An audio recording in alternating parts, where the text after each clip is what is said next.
Namaskar, I am Manoj Kumar. Welcome to you in the program Meet Dietitian. Today you'll meet B.N. Behera, Senior Dietitian, PGI, Chandigarh. He talks about diets for brain health. He also talks about diets for diabetic patients. Without spending so much time, let's meet Mr. B.N. Behera.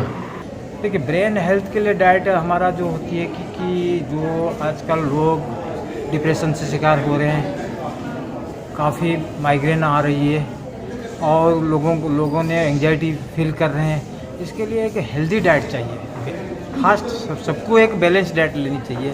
उसमें से fruits होनी चाहिए, vegetable होनी चाहिए, अनाज होनी चाहिए, दूध होनी चाहिए, सारे जो बैलेंस डाइट में आती है। तो ज़्यादातर अब अगर ब्रेन की कंसर्न करें तो हमने हेल्दी ब्रेन के लिए कम से कम डेली आपको एक मुट्ठी ड्राई फ्रूट्स खाना चाहिए। चाहे आलमंड हो गया, आपकी वॉलनट हो गया, ये जो हेज़लनट हो गया और आपको पिस्ता हो गया, इस तरह एक मुट्ठी कम से कम 30 ग्राम कम से कम सारा दिन आप ले सकते हो। चाहे मॉर्निंग में ले लो, चाहे इवनिंग में ले लो।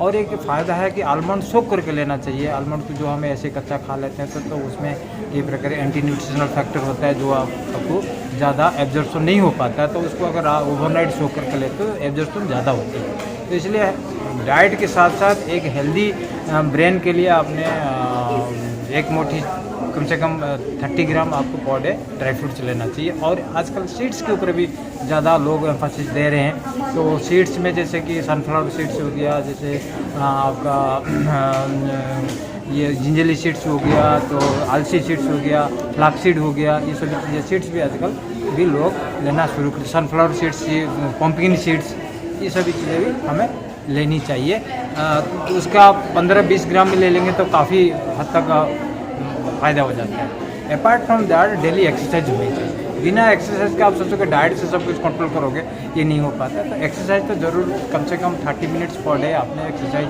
सिंपल वॉक कर लो, चाहे जॉगिंग कर लो, चाहे कोई भी एक्टिविटीज़ हो जाना चाहिए apart from your daily work. ठीक है। डायबिटिक पेशेंट तो देखो, डायबिटिक पेशेंट से एक टाइमिंग ज़रूर ध्यान रखना है कि भाई मैंने सारा दिन 5 टाइम्स मैंने खाना है। ये नहीं है कि आपने सुबह खा लिया तो फिर रात को खाओगे, वो डायबिटिक के लिए बहुत ख़तरनाक हो जाता है।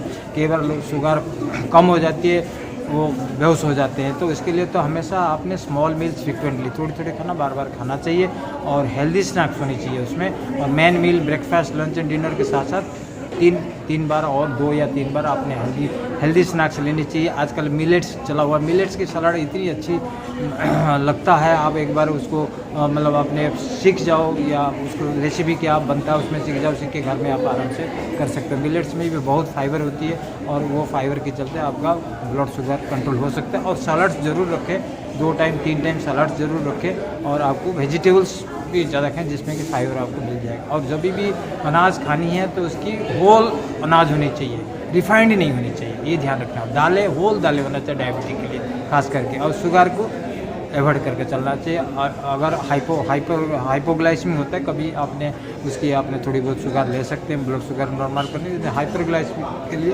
ब्लड शुगर कंट्रोल करने के लिए एक बैलेंस डाइट होनी चाहिए और उसके साथ हाई फाइबर की क्वांटिटी हमेशा ध्यान रखना चाहिए। फ्रूट्स एक सर्विंग लेनी। चने जैसे हमने स्प्राउट्स की बात कर रहे हैं, स्प्राउट्स आप बहुत अच्छा काले चने की स्प्राउट्स कर लो या मूंग दाल की स्प्राउट्स कर लो, तो उसके साथ कंगनी का आपने उसमें स्प्राउट्स करके डाल दो। बहुत सारे आजकल और एक सलाद का आपको हमने चने का स्प्राउट्स के साथ साथ और एक चीज़ है माइक्रो ग्रेन्स। घर में भी बहुत सनफ्लावर का सीड हो, चाहे मस्टर्ड सीड हो, उसकी पौधे आप उगा सकते हो। माइक्रो ग्रेन्स उसको पौधे उगा के उसकी पौधे को ऊपर पर्सन काट के आप खा सकते हैं। उसको माइक्रोग्रेन आजकल बहुत लोग इसमें एंटीऑक्सीडेंट बहुत है जो कि शुगर को भी कंट्रोल करने में मदद करता है।